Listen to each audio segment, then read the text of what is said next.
Con cariño y devoción, besar el nabo en la Fot de Morcín es más que una tradición. Nos atrevemos a decir que es ya una obligación. Y de ello sabe más que nadie Pepe Sariego, presidente de la Cofradía Amigos de los Nabos de la Fot de Morcín.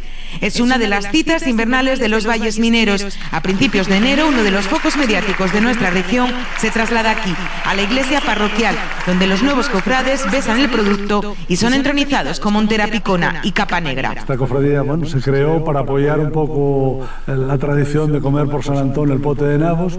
Nosotros en un principio creíamos que no era lo que era lo de esto de las cofradías, pero después alrededor de todo esto pues lleva un montaje terrible. Nosotros durante el año pues tenemos unas 30 y tantas salidas por toda España, Francia y Portugal.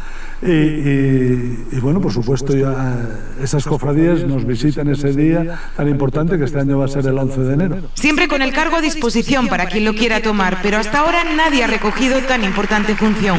El nombre de la Fot y el producto continúan su viaje a diversas partes del mundo, siempre con el humor y la camaradería como bandera. Ahora, gracias a eso, pues mucha gente conoce los nabos, las jornadas de los nabos tienen éxito y bueno, cada vez hay más gente.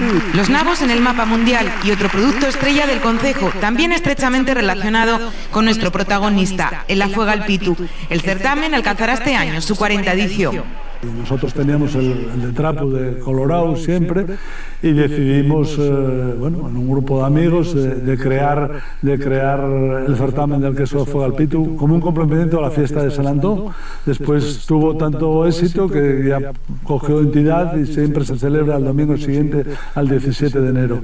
Con 77 años, Pepe sigue acudiendo todos los días a la Fot desde su residencia en Oviedo, al comercio que heredó de sus padres, fundado en 1948 y que él mismo regentó hasta su jubilación el pasado año. Justo enfrente se encuentra el Museo de la Lechería, del que es director. Otra de sus grandes luchas, buscar un espacio acorde y digno a la colección de gran antigüedad y valor y que habla por sí sola. Algunas de las piezas nos recuerdan la importante industria mantequera de Asturias, cuya exportación a finales del siglo XIX alcanzó las costas de Ibiza, Brasil o La Habana.